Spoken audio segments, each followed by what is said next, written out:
So Dr. Ha okay, semua sihat dekat Malaysia? Alhamdulillah. Hari ni sibuk sikit sebab doktor ada 2 sesi in the morning.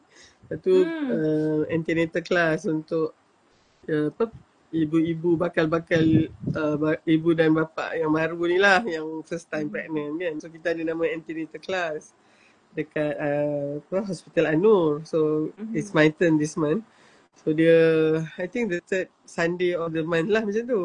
Tapi bergila-gila sebab ada pakar ONGL kan. Sebab this month ni Kak Har and Dr. Har yang kena ni. So lepas tu ada Kak Tenang Book Cafe satu kan, yang tu kali ni dengan Aiman Azlan. Kita berduet lah. Tajuk dia Navigating Expectation in Relationship.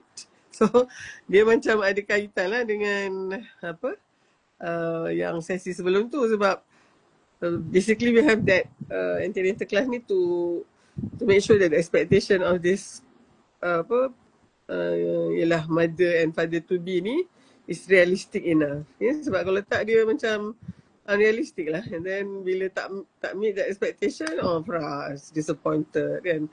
Dia sebenarnya kan Syifa, Shakespeare dia pernah cakap, dia kata expectation is the root of all disappointment and heartache lah. And ada juga lagi orang kata sadness, joy, disappointment, semuanya rooted from expectation. Okay? So kita and agaknya sekarang ni bila kita tengok expectation kita tu tak met, for instance, then kita become vulnerable pula. So so tadi most of them yang datang tu adalah 3 orang guys juga, semuanya single lagi, tak kahwin. And then adalah one quite a senior couple datang. So we have very good discussion juga. And then I think that the question yang Dr. rasa ni sangat is actually when you try to meet everybody's expectation, kan, as a husband, as a parent, as a community punya member semua kan. So there's so many expectation around you and try to meet all that. Lepas tu the question is, how about my own expectation? Macam tu kan. Ada tak orang yang of course kita pun ada expectation terhadap orang lain juga kan.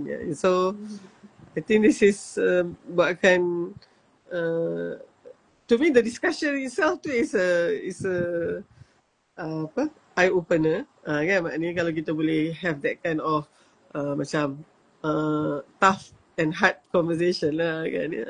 And this is also what we had every bila pillow talk tu kan.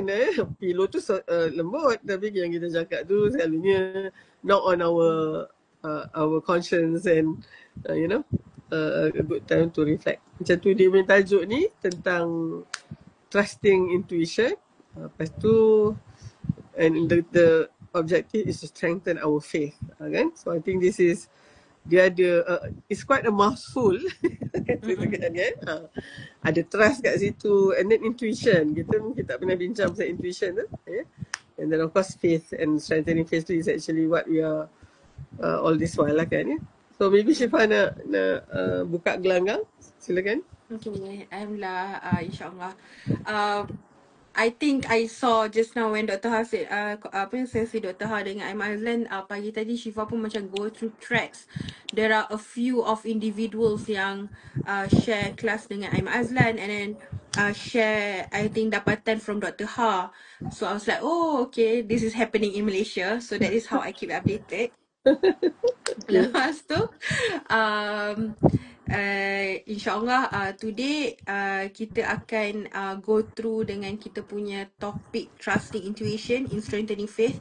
Before Dr. Ha masuk tadi, Syifa ada cakapkanlah kepada audience kita yang this topic is curated di bawah our bigger team, which is to live your life wholeheartedly.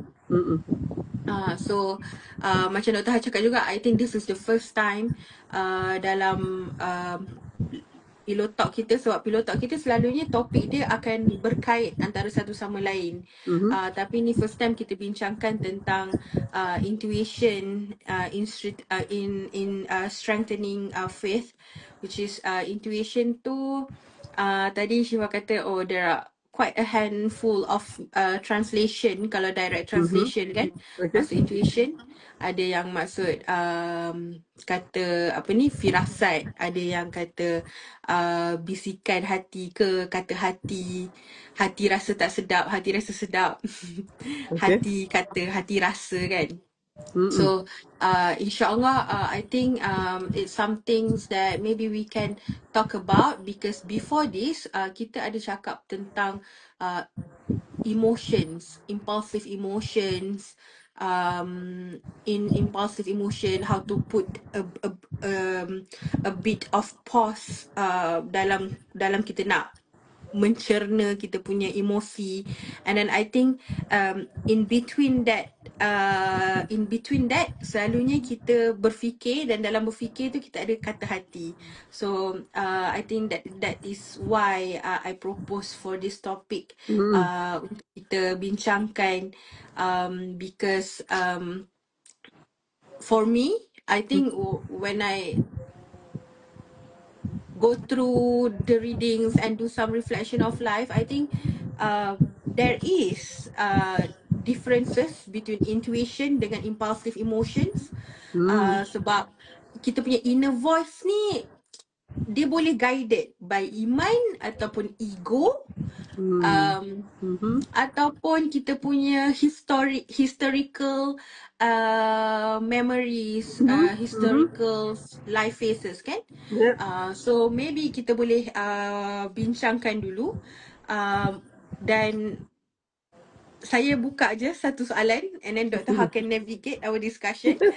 Macam mana kita nak differentiate-kan kita punya intuition ni dengan impulsive emotion ni, macam mana kita nak pastikan kata hati kita ni guided by iman, bukan ketakutan ataupun ego. So from that maybe Dr. Ha boleh keluarkan buah bicara. Okay. Memang a mouthful jugalah, sebabnya kita kena ada a few things yang kita kena define dulu, that everybody will be on the same page. Not necessarily we agree, tapi at least kita kena faham apa yang kita maksudkan tu, so that kita tak, tadilah kita meet our realistic expectation. Bukannya, ingat kau nak, this is not a philosophy punya discussion ni. Yes, betul. Data kena remind myself about intuition ni adalah salah satu daripada sumber ilmu. When you are talking about epistemology kan, iaitu kajian mengenai ilmu tu sendiri. Kan, imagine lah, ilmu tu memang untuk menyuluh yang lain, tapi ilmu tu sendiri kita kena tahu, ilmu tu dia mestilah dia memang kita is a true belief, and dia justified juga. Maknanya benda tu memang betul lah kan, dia bukan yang fake ke apa macam tu. So itu barulah ilmu yang ada nilai dia kan. And then sumber ilmu, dari mana datang sumber ilmu ni kan ya. Jadi intuition is actually one of it. Jadi so kalau kita nafikan intuition as part of sumber ilmu, dia jadi kita handicap lah sebenarnya sebab tadi kan ada bisikan firasat, bisikan hati. Firasat tu bahasa Arab lah kan, bisikan kalbu kan ataupun maybe rasa hati. Tapi Dr. Han nak masukkan juga gut feeling, kita panggil kan. Of course the gut has no feeling, tapi dia sebenarnya macam something about, either you feel something is right or something is wrong gitu kan. Jadi kita memang, dan mungkin kita pernah baca kot firasat orang beriman tu, kita tak boleh just ignore Jadi di situ juga sebab bila orang tu banyak pengantungan daripada Allah semua tu so kita yakin hampir pasti Allah akan guide dia kan. Macam sampai kat sampai kat junction, T-junction tu nak ke kanan kan nak ke kiri gitu tu kan. And so pada Dr. Har, intuition ni is actually about decision making juga. Dia akan affect your decision making. And of course the word here is trusting. Can you trust your intuition atau tidak?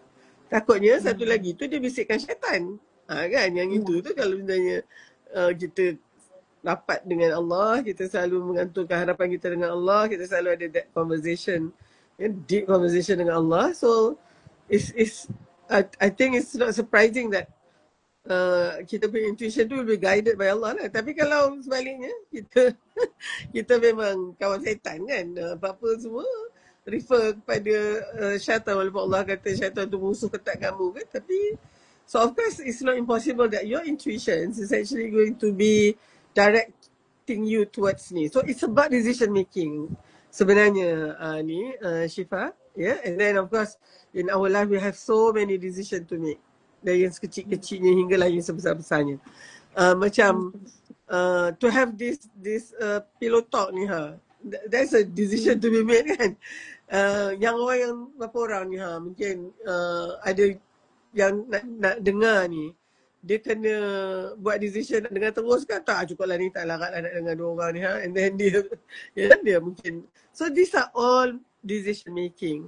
So Dr. Har dalam bidang Dr. Har kan, Syifa, I'm going to conclude for this round ni after this one ni. Dalam our clinical reasoning Dr. Har memang itu my area lah kalau mengajar medical education ni. Clinical reasoning ni is actually the ingredient of being a doctor. Sama lah juga kalau misalnya you are accountant, you have your accounting reasoning lah. If you read law, then you have legal reasoning. If you are an engineer, then of course you solve problem to your engineering to your reasoning too. So that is the discipline of how we come to our decision. Okay? So untuk doktor, clinical reasoning ni dia sampai kena ada produk ni kena 3. Satu is diagnosis. So you kena tahu. Tapi apa diagnosis tu kita tak adalah nak sorry ada pula bunyi ting-ting pula tu ya. Ada orang telah bertukang kat bawah tu kan. Kalau dengar sorry. Dia kalau misalnya you datang jumpa doktor, you memang nak tahu doktor saya ni sakit apa.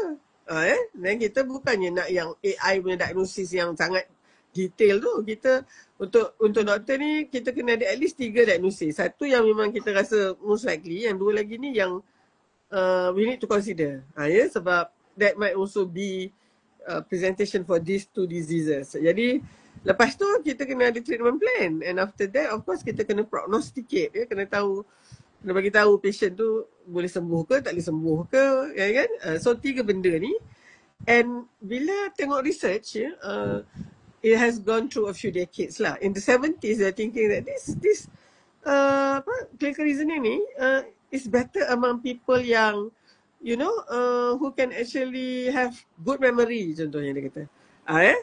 Tapi lepas tu kata problem solving skill contohnya. Lepas tu in the 80s dia kata ni sebab memory. Rupanya tak juga. And then in the 90s they start to talk about those yang boleh buat hypothesis, hypodidactical punya approach. Tapi now in the 21st century, kita gunakan theory yang selalu. Some have heard about this dual system theory. Bila kita nak buat decision. Any big decision. And then untuk medical ni kita zoomkan kepada clinical reasoning lah. Okay. So system 1 is when it is actually non-analytical. It is heuristic and intuitive. Tu dia. And the other system, dia macam kalau spectrum tu, System 1 tu dekat extreme left ni, System 2 tu yang kat extreme right. Yang ni analytical. This one must be evidence-based, scientific, very calculative kind of system. So kalau dalam medical ni we all dulu memang selalunya intuitif lah kan. Doktor tu kan dia tengok je, dia tahu sakit apa. Saya macam doktor tengok my professor, mana dia tahu macam tu lah kan. So yang itu tu is always experience based. Ni tadi kan you kata macam it related to guided by your experience, either pleasant ke unpleasant ke, but that is actually what guides you. You become familiar with things, and of course bila you are doing it day in and day out, that system is going to be Yes. really sharpened, kan? Okay. Mm. The other system ni is actually evidence based. Dia kena adalah scientific data punya, researchnya macam mana, quantitative, qualitative, mixed method gitu. So it's slow actually, because dia bukannya, and I like when you say that impulsive emotion. So that's why orang kata intuition tu dia selalunya macam you just got it. Dari mana you tahu? Tak tahu. Dia macam petik je gitu kan. Jadi so is that impulsive? Is that macam something yang dia tak go through that analytical punya tu, okay? So tapi heuristic ni atau intuitive ni dia cepat decision ni, tapi dia bias. Dia banyak bias, dia low in terms of scientific rigor, ya. And kira kita selalu kan kata in terms of power dia semualah, ya. As compared to yang evidence based tadi, yang kita kata system 2, which is more analytical gitu tu. So yang ini ni dia akan dia slow, ya, dia tak cepat dapat decision, tapi dia punya scientific rigor is much higher and the biases is low. Ya, sebab dia dah memang scrutinize all that. Okay. So apparently in our life kita kena ada dua-dua ni. Tahu ya, kena combine kan. And in medical kita selalu kata those yang budak-budak yang baru ni, the newbies, they will always be very analytical lah. So that's why dia punya diagnosis ni, Syifa, yang tak apa-apa tu, yang sebab dia baru baca buku tu. So kita tanya, okay, the patient ni ada 1, 2, 3 simptom. Okay, and that is the major symptom, and maybe 2 more minor symptoms. So what do you think this disease is? Tiba-tiba dia keluarlah yang Kawasaki disease lah, yang syndrome of this and that. Sedangkan yang the most common tu dia tak sebut. And then kita kata, kenapa you became so tak? I baru baca tu malam tadi, Prof. Dia kata kan. And it's exactly like what this patient presents. So disebabkan dia tak ada banyak experience, they become like that. They use just, those analytical punya, sebab dia tak ada experience. Cumanya kalau you all, doktor contoh yang ada experience ni, kita tengok muka patient tu, kita punya cara recognize the condition tu is quite a global kind of impression. Anak-anak yang baru ni, student baru ni, dia akan tengok mata dulu kan, lepas tu baru tengok telinga, baru tengok macam mana hidung dia, muka dia. Tapi kalau you all yang dah selalu tengok ni, kita tengok ya, tahu ni Down syndrome lah. Tapi kalau yang belum tu, mata ni hypertelorism ke? Telinga ni low set ke? So dia macam search to find punya mood. Sedangkan you all ni yang more using heuristic ni, sebab kita dah biasa tengok contohnya, dan kita nampak je kita tahu. Okay? So coming back to this question, maknanya memang intuition ni dia memang can be something, can really guide you, especially if you are experienced. Dr. bagi contoh lah kan, Dr. kalau katalah masa, and we are in our learning journey ni, kita akan go from one level to another. Okay? Yeah. So kalau level yang newbies ni atau the rookies kan, ataupun yang baru ni, novices ni, they don't even know what they don't know. So tu yang dia, very anxious pun sebenarnya. Imagine kan masa kita first day pergi mana-mana lah, Syifa start kerja semua kan, kita rasa jittery sikit sebab kita tak tahu pun apa kita tak tahu. Okay? Tapi lepas tu kita tahu apa kita tak tahu, and then we can learn now. We can actually start to deposit our knowledge tu, kan? Jadi perlahan-lahan kita naik level yang ketiga, that we know what we should know. As a doctor, what is it that I should know as a doctor? Ya, masa tu lah kalau kita exam, dia pass lah. Tapi kalau belum lagi, memang belum ready. Yeah? So and the fourth level tu interesting. This is when you don't even know that you know. Dekat sini memang you dah ada experience, and your gut feeling is going to guide you somehow. So kat sini ni yang kita pun rasa macam kalau kita masa dulu tengok profesor kita ke yang sifu-sifu ni kan, mana dia tahu lah. Lepas tu bila Dr. Han dah makin tua tu, I actually contoh kan Dr. Han, kalau nak dekat ni, this is the common example Dr. Han bagi. Bila Dr. Han on call as consultant, I have to do my round dulu lah pukul 5 kan, because that is the time where I'm starting to take over the whole of that ONG department tu. Whatever is going to happen in the labour room, in the OT, in the ward semua tu, sampai esok pagi. So that is what it means by on call. So pukul 5 I will do my round lah dekat labour room tu. Tengok ada 6 patient. Semuanya, so my registrar yang the one yang nak jadi doktor ni lah, yang nak jadi pakar ni, dia akan, yang on call juga, dia akan kata, okay, bed 1 ni macam ni, bed 2 macam ni. So I dengar lah. So at least I have in my mind who are the patients in my labor room now, gitu kan. Jadi kalau budak-budak ni nak call apa ke, I dah tengok dah. Okay. Bila I nak keluar dari labor room tu, Syifa, I kata, kejap-kejap, I macam turn balik, I said, katil nombor 2 tu nanti pukul berapa you nak tengok? Ini pukul 5 tau. So usually dia orang akan buat review pukul 4 sebelum tu. So dia kata, yang tu Prof pukul 8 dia kata. Sebabnya for hourly kan. I rasa macam, boleh tak you review dia after 1 hour pukul 6 nanti? Maknanya after 2 hours pukul 4 kan. Dia mana Regis kata, kenapa? Tak tahu, I just tengok je lah. Dia kata macam tu kan. True enough, pukul 6:05 tu dapat phone call lah. Dah dekat rumah lah dia call. Prof, later permission for C-section Kenapa? Kata kan, maknanya kita tak boleh nak continue that labour. Patient nombor 2 tu lah, katil 2 yang Prof kata tu lah kan. Kenapa? Ada cord lah Prof dekat sebelah dia punya kepala tu. Dia kata kan, bila tadi tak rasa dia tu. Bila dia dah macam going down sikit tu, I macam the head is not well placed. Dia macam tak betul-betul lekat macam tu kan. Bila I muncul lah, I dapat registrar yang bagus juga. So dia kata, I can feel a pulsating part, a cord just next to the head. Of course lah, kita tak boleh teruskan lah. Ya, sebab nanti uri tu, umbilical cord tu, kita tak boleh nak tolak ke atas pula. So kena buat C-section. And then before dia kata, Prof, maknanya kalau kami biarkan je patient tu and tengok pukul 8, so baby dah very very distress lah sebenarnya. Kan? Yeah. So because I feel like macam tak boleh tunggu pukul 8 tu. Kena tu benda pukul 6. So dia tanya balik, how do you know Prof? Dia tanya. And I said, I do not know. Cumanya gini. Masa I examine dia, I rasa macam contraction dah elok dah semua. Kata dah 4 to 5 cm. Tapi kenapa head ni tinggi lagi?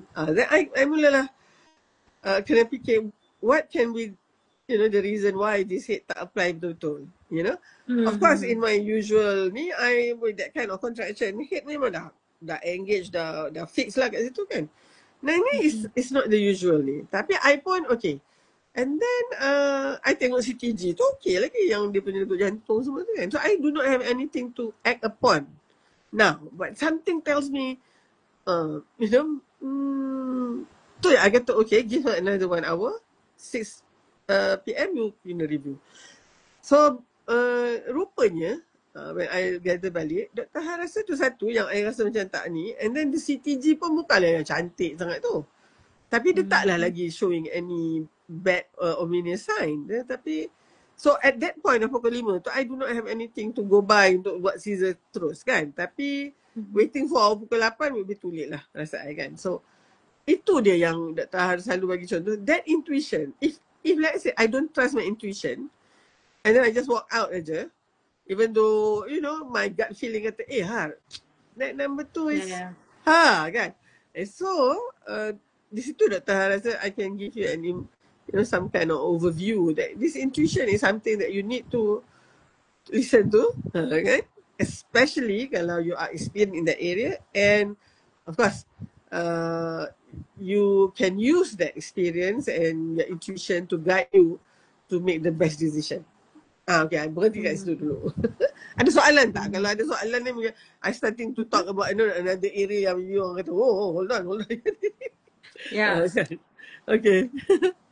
Tapi tadi based on the stories that Dr. Har share kan, so intuition, your firasat tu sebenarnya dia tak datang macam tu je lah. It comes with the experience, as you said. Experience tu dia macam summarize of the knowledge that you have. Cuma the decision is yet to be made during that time. Right.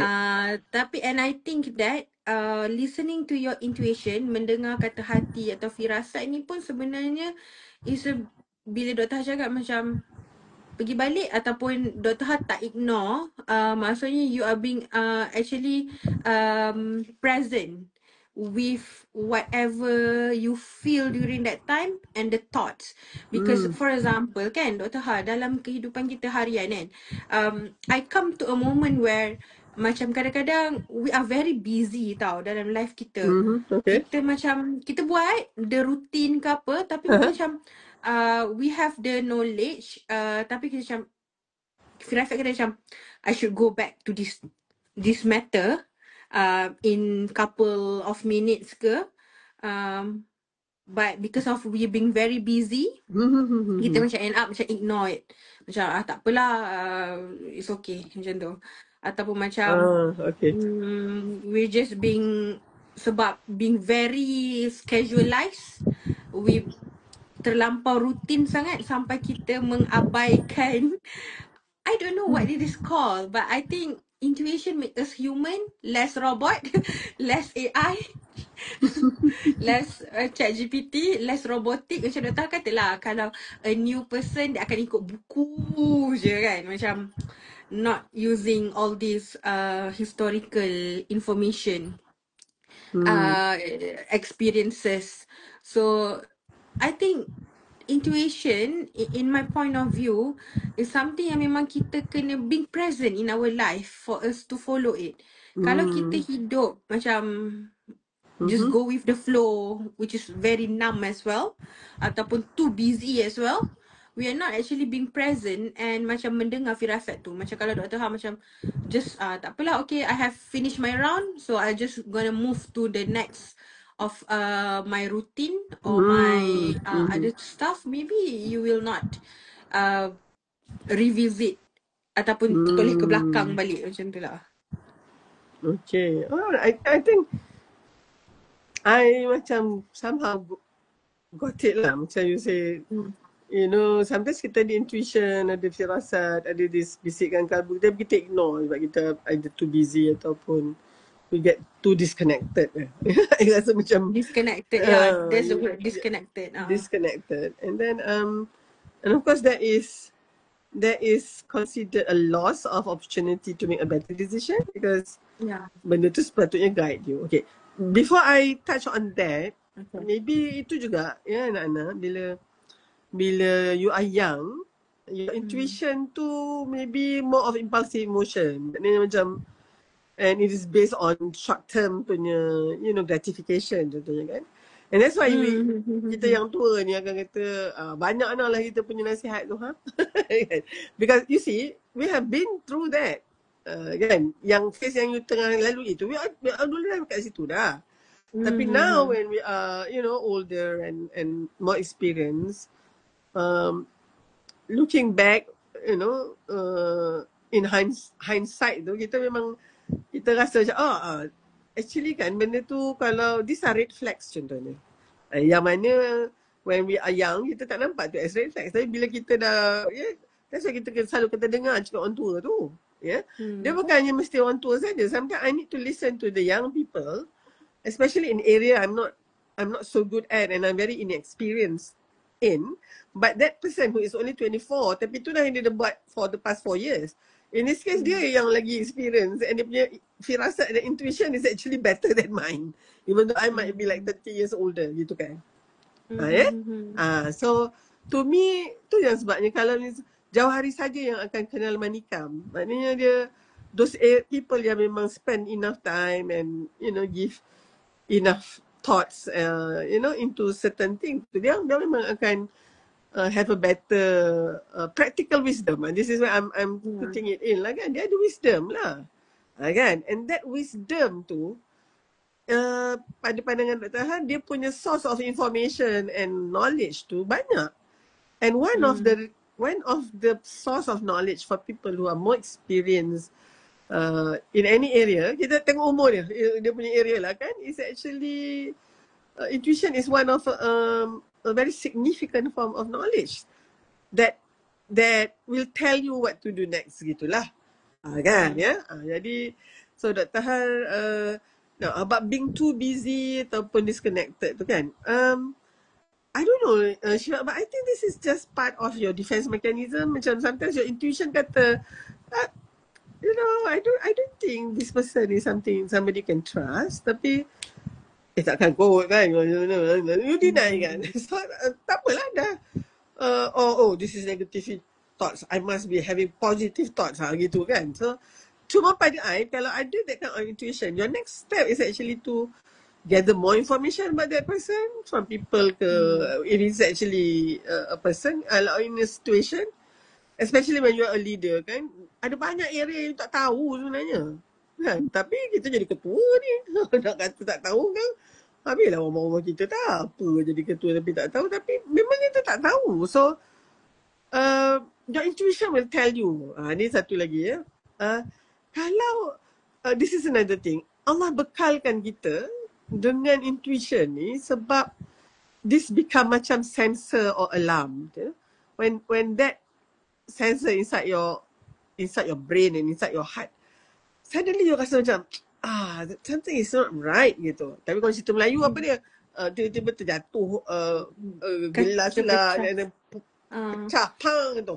Mulalah rasa firasat.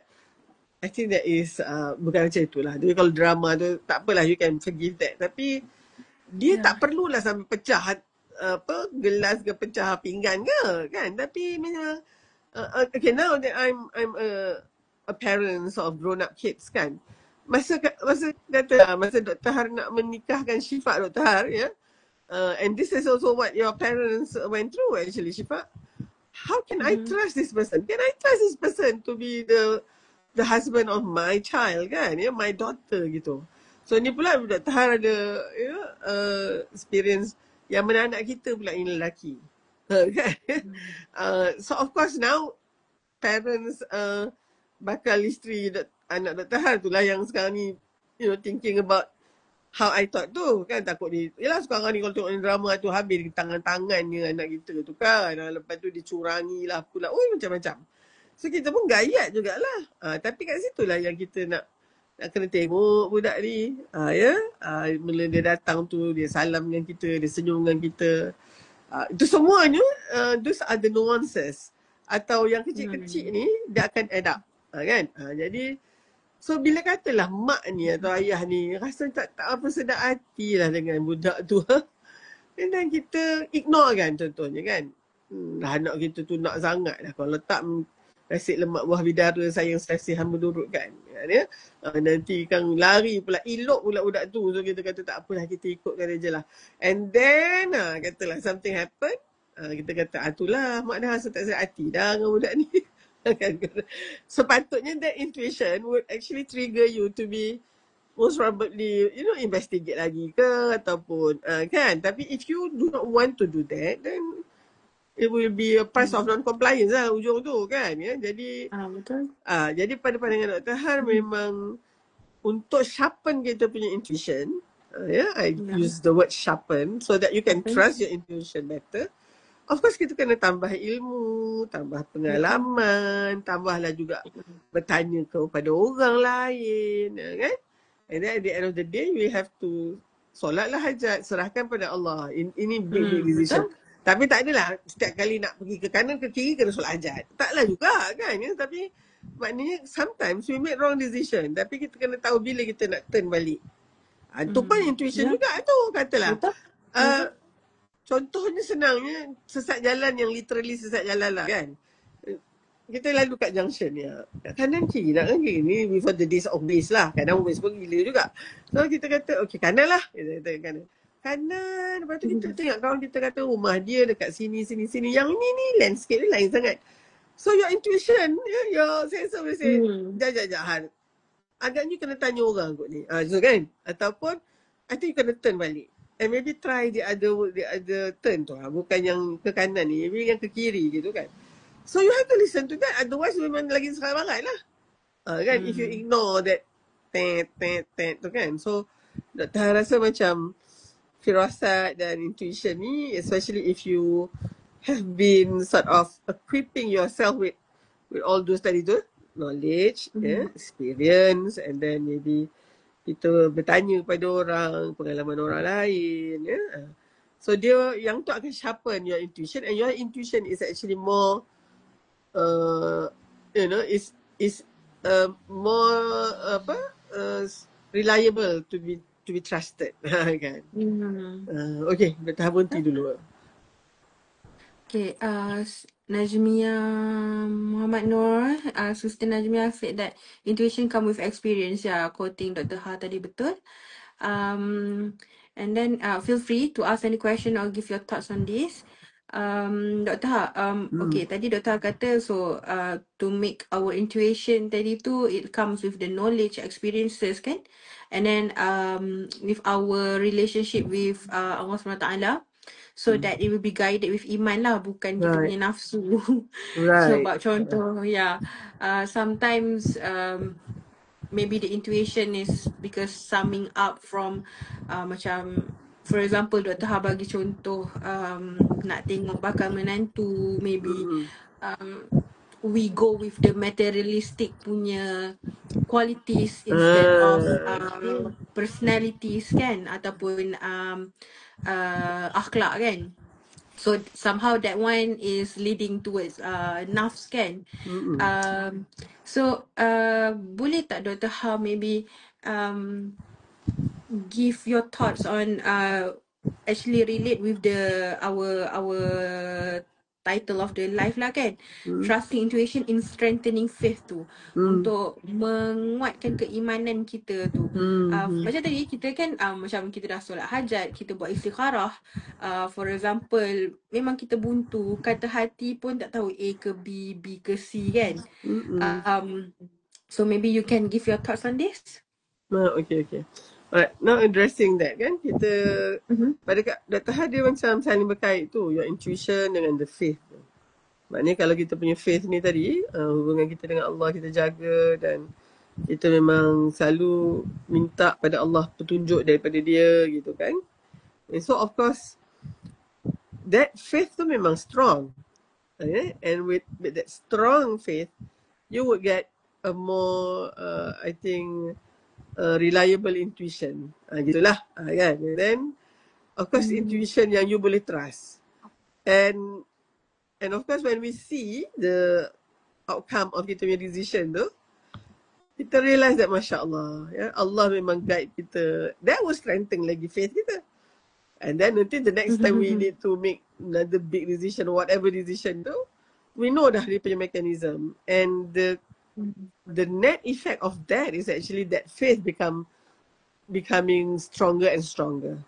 And when your faith is stronger, your intuition is actually more, more guiding kan, and something that you can trust more. Jadi dia macam dia akan strengthen each other gitulah. Dia tak stand alone macam tu. Now, selalu kita elok juga cakap yang macam what is this, the anti of it, the contra of that. Contra of it? Katalah in the first place, you don't have much faith pun in other people ke, in yourself ke, or towards Allah contohnya kan.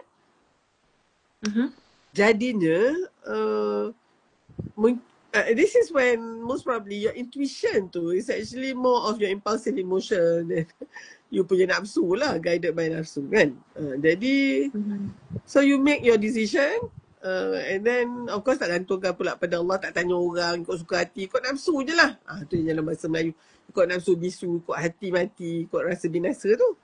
Kan sebabnya sebab dia memang takkan guide you. Dia punya intuition yang lahir daripada just iman yang lemah dan bergantungan kepada benda-benda yang material atau yang nafsu ni saja, dia memang syaitan lah yang di situ tu, yang akan bisikkan kan kena buat, we always make the wrong decision. That's why kalau kita tengok finally orang yang akhirnya memang going down the social drain ni, kita kata they keep on repeatedly making wrong decision.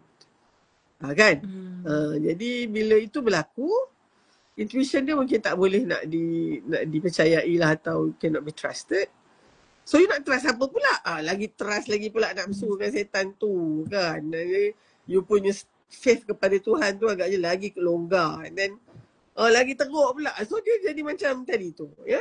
So dia, kalau yang mungkin Dr. Ha kata dari sudut strengthening iman yang memang dah kuat tu, dia akan makin lama makin kuat iman tu.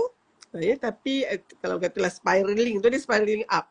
Tapi kalau misalnya yang the other way around pula, kita memang disconnected, lose saja faith kita kan. In fact, kalau faith tu agaknya pada diri sendiri, contohnya, atau pada orang lain ke gitu. So, di situ tu, dia akan spiral down. Yeah, it might not be just spiral, it be just a free fall down gitulah. Kan?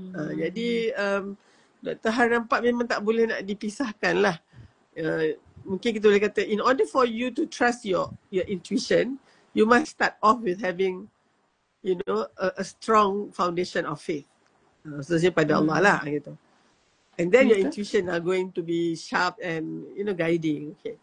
Now, when you use your punya tadi tu, that excellent intuition to make your decision, of course your life is getting better. And then of course masa tu kita punya iman kepada Allah tu, we know that Allah does not leave us any time pun. Sentiasa guide kita. Sebabnya kita punya Fatihah tu, ihdinas siratal mustaqim. Kan? So sirat yang apa yang kita nak tu, siratal ladzina an'amta alaihim. Yang bagi kita nikmat. Apa lagi nikmat yang lebih besar daripada knowing that you make the right decision. Kan? Knowing that if your decision is not that accurate or right, you can make a U-turn. Kan? When to make that U-turn tu. Kadang kita dah tahu dah silap tapi go on juga buat. Dan ya, dalam Fatihah ni, dia 7 ayat je tapi it is so descriptive of that mustaqim tu, siratal mustaqim. Dia describe itulah jalan yang Allah bagi nikmat. Nah, kita pun kata mustaqim tu lurus saja kan. Macam kat Utah ke ataupun dekat Saudi kan, jalan straight je. Tapi sebenarnya bukan tu. Jalan tu adalah, it might be tortuous, it might be bengkang-bengkok, it might be licin, it might be going uphill atau downhill kan. It might not be tamak pun. Dia mungkin lumpur apa semua. Tapi kalau itulah jalan yang Allah bagikan nikmat, yang Allah rida, yang akan lead you to Allah, ya. So itulah dia jalan yang mustaqim tu.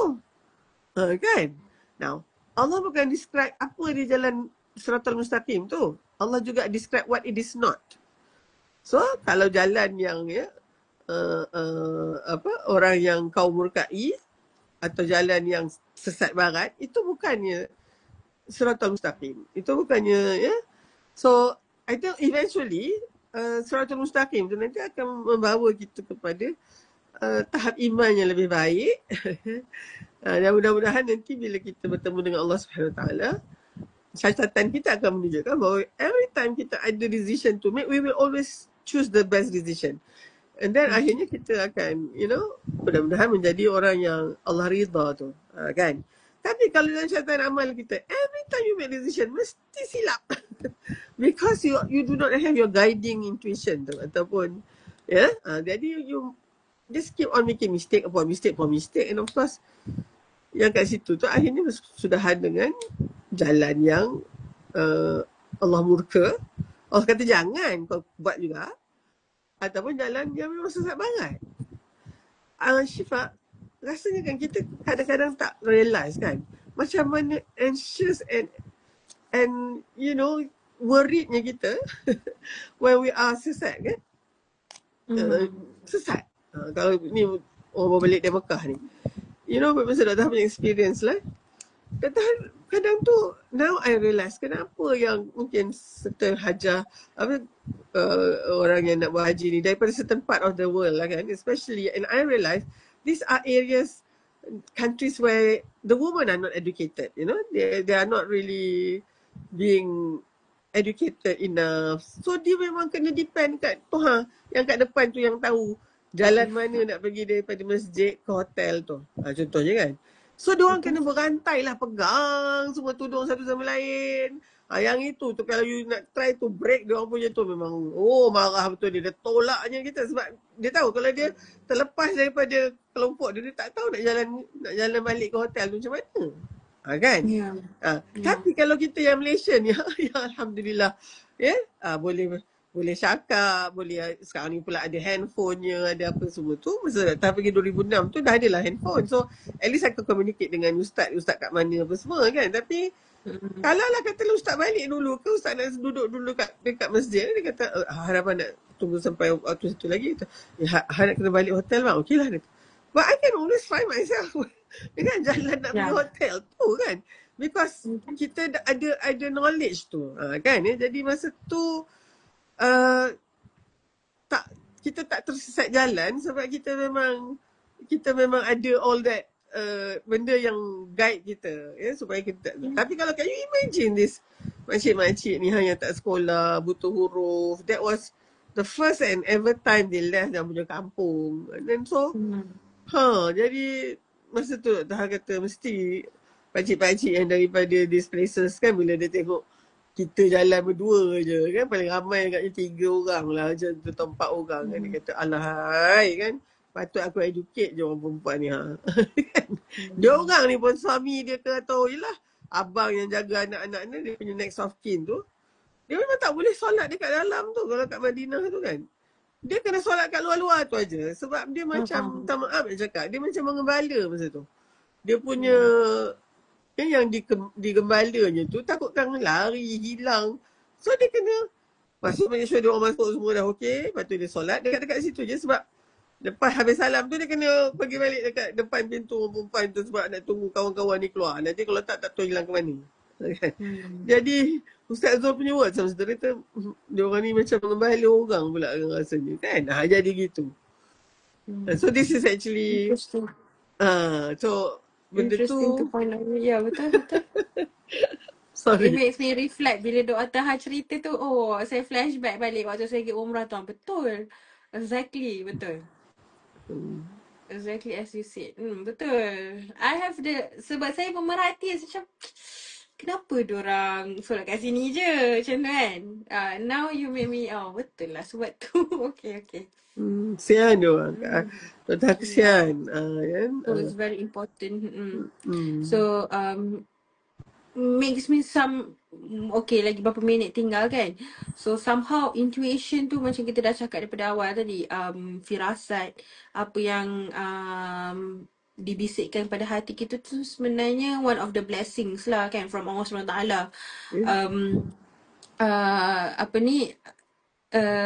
Is a pemberian to us, petunjuk untuk kita, but it need to be guided dengan keimanan, kena seiring. And it's very important. Dr. Ha highlightkan tadi pasal knowledge and experiences. And mungkin Syifa tambah sedikit jugalah. The most important thing I think is about our health as well. Sihatnya emosi dan mental. Sihat tubuh badan kita. Sebab without having this kesihatan, I don't think that we are able to have a good intuition ataupun nak menganalyze kita punya intuition tu. Because our intuition might be menghala ke benda yang negatif sahaja. So Syifa, mungkin kita kena faham tau, kita punya otak ni is the youngest organ in our body. Sebab dia akan sentiasa buat new synapses. Yang macam ni kan, kita cakap pasal intuition. So sebelum ni kita tak banyak cakap pasal intuition. So but now synapses on intuition tu dah mula bercambah lah. Kan? So that's why your brain is actually the youngest organ in the body. Sebab dia akan make new thing. Unfortunately, kalau kita tak ada this exercise of thinking semua ni, dia jadi macam atrophy lah. Macam kalau kita katalah patah tangan ke patah kaki, kita cement and then kita immobilizekan dia kan. Kita tak boleh gerakkan sangat, dia tak boleh weight bearing dulu. Muscle yang ada dekat situ akan mengecil dia sebab dia tak digunakan. Kan? And otak ni pun orang selalu kata it's your brain muscle. If you don't use it, so it become atrophied. Atrophied ni maknanya dia akan each cell of the muscle it will shrink in size. So a net effect is that muscle bulk is going to be smaller. Jangan kena buat fisio, kena train balik macam tu lah. So Dr. pun doa lah, ya Allah mudah-mudahan biar otak kita ni yang dah apa, kalau tak Dr. Hani kira dah 50, dah 60 tahun lah campur macam dalam apa, dalam rahim ibu kan. Kita keluar tu dah 9 bulan. You see kalau Chinese, Cik akan tahu kan, dia akan umur kita mula daripada dalam rahim. Kan? Bukannya kita start, the clock starts when you lahir tu, kan, your timing of your birth tu. Tapi kalau in China punya culture, dia selalunya sebenarnya tambah setahun, sebab that setahun tu ada dalam rahim ibu.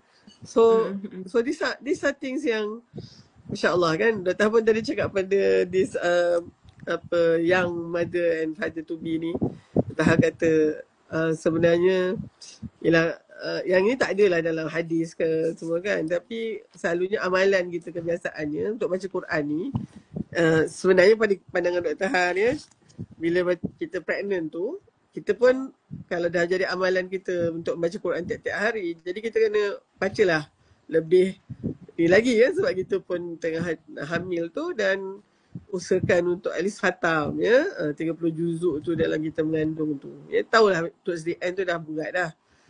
Tapi suami kita mungkin kena khatam 3-4 kali tau. Sebab dia satunya, tapi katalah mungkin kita ni tak dapat nak mampu nak buat begitu, so at least kita pilih lah surah-surah kita ni memanglah Yasin tu je dulu, daripada dulu sampai sekarang kan, itu je yang kita baca. Tapi bila pregnant tu, okey, awal-awal tu orang kata ya, ulama ada kata Yusuf lah, surah Yusuf. Sebab Yusuf ni mudah-mudahan kita punya baby kita tu, janin yang sedang berkembang tu, semuanya elok lah. Ya. Bukannya sebab nak handsome macam Yusuf tu kan, Mak Yusuf paling handsome tu, especially bila mak dengan bapaknya, aduhai, hidung pesek, kulit ni, tak tahu tiba-tiba nak keluar macam macam Brad Pitt pula kan. Jadinya so surah Yusuf pada pandangan Dr. Han cukuplah sekali ke nak baca kan, masa kita, especially kalau kita ni pula bacanya lambat kan, tak apa, take your time. Lepas daripada 16 minggu tu, 4 bulan tu, yang kat situ tu complete lah insyaAllah ya, formation janin tu. Lepas tu pada pandangan Dr. Han kena baca surah Luqman banyak-banyak, sebab that is the time where the brain is going to multiply ya, sampai kan kalau kita lihat janin bayi manusia ni, bila dia 20 minggu, 5 bulan, kepala dia besarnya tu sama dengan badan, ataupun kadang-kadang lagi besar daripada badan. Itu menunjukkan bahawa the brain. So ketika ni baiknya nak baca ayat, janganlah Yusuf aja ya, kali ni kena Luqman lah pula dengan ya bunayya la tusyrik billah tu. Inna syirka la zulmun azim tu kan. Tiap kali baca macam tu. Ibunya baca, ayahnya pun baca. Ayahnya sampai hafal dah. Ya, bila jadi imam tu memang itu je dia baca je surah Luqman tu kan.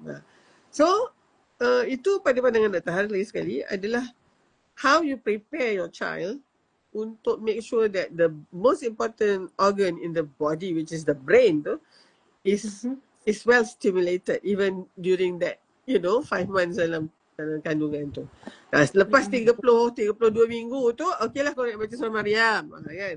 Surah Maryam tu panjang dan dia ayatnya pendek-pendek, tapi yelah kalau nak hafal tu susah juga. Ada seorang nama Maryam, dia cuba hafal surah Maryam, dia tu kata ui, lepas tu nanti dia macam berulang kan, nanti kan dia baca tu tengok rupanya dia campur dengan yang depan pula, macam tu lah. Jadi memang ni, tapi dalam surah Maryam tu kita nak kalau boleh mudahkan kehamilan kita kan, kelahiran anak tu kan, macam Maryam tu antaranya. Tapi bukan tu saja, bagaimana menjadi ibu tu ya, tanpa suami pula. Jadi mungkin itu satu yang kita ni kan. Dan tapi pandangan Dr. Han lah, bila dah dekat-dekat nama anak tu kan, lagi 2 minggu tu macam ya Allah, perut tu dah besar sangat, tak larat dah nak baca surah Maryam tu sampai habis. So Dr. selalu baca, and then Ustaz Zul kena habis kan baca tu sampai hafal lah juga di surah Maryam tu. I mean at least dia selalu baca. And then masa Dr. tengah in labor tu, dia baca. Dia baca surah Maryam tu lah kan ya. Jadi so this is actually why we are discussing this, sebab tadi tu stimulating the brain of your fetus tu. Dan mudah-mudahan ini untuk kalau yang ada dengar ni kan, yang pregnant ataupun yang akan pregnant, insyaAllah. So mudah-mudahan bila anak tu dah lahir, dia dah ada that very conducive kan environment in the brain, to just add on, dia punya scaffold tu dah ada dah.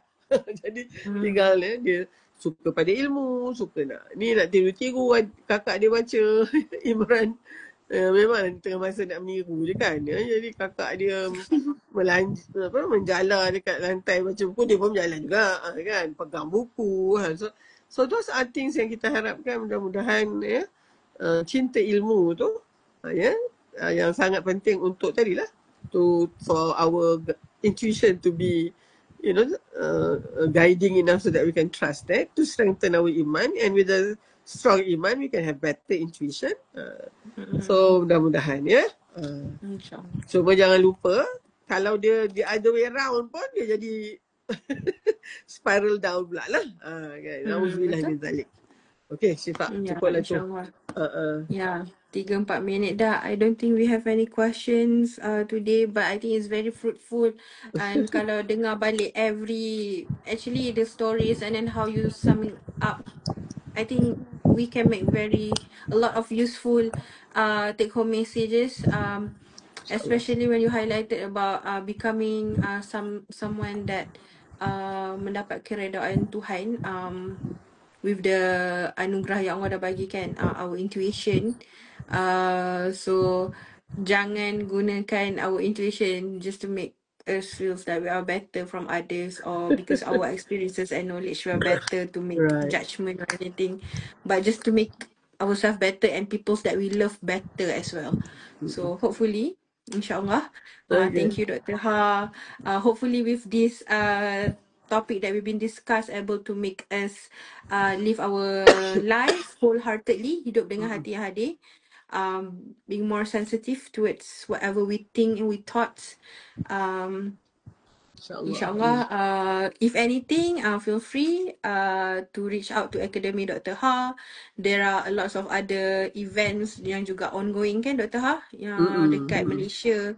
Ada yang dekat macam Dr. Ha share tadi, dekat cafe. Ada juga yang online. So insyaAllah, hopefully jumpa next month with other topic. Thank you Dr. Ha. Okay, thanks Syifa. Assalamualaikum warahmatullahi wabarakatuh. Setiap rasa yang hadir adalah satu mesej. Betul, Kak Syifa Hana. Syifa Dr. Ha. Setiap rasa yang hadir adalah satu mesej, betul? Wise. Okay, Syifa tu Syifa lah kan. Okay, terima kasih Najma Muhammad Nur. Okay. Alright, Assalamualaikum. Assalamualaikum. Take care everyone. Terima kasih Wina for the technical support. Assalamualaikum.